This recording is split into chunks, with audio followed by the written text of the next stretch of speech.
सहकार विभागाने काढलेल्या आदेशानुसार चालवण्यास घेतलेल्या कारखान्यांच्या बाबतीत जातीची कारवाई मूळ सहकारी साखर कारखान्याच्या स्थावर आणि जंगम मालमत्तेवर करता येणार नाही। त्यामुळे एफ-आर-पी देण्यात कसूर केल्यास चालवण्यास घेतलेल्या एजन्सी, कंपनी अथवा सहकारी साखर कारखान्यांची स्थावर जंगम मालमत्ता आणि संबंधित कारखाने उत्पादित केलेली साखर, मोलॅसिस, बगॅस आणि इतर उत्पादनांवर जप्तीची कारवाई करण्यात येणार आहे।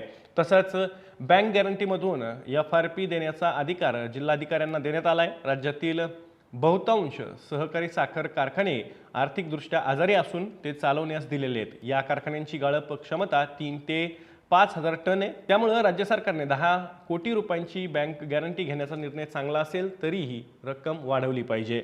यंदाच्या साखर हंगामात 205 साखर कारखान्यांपैकी तब्बल 164 कारखान्यांनी अद्यापही एफ-आर-पीची रक्कम दिलेली नाही आहे।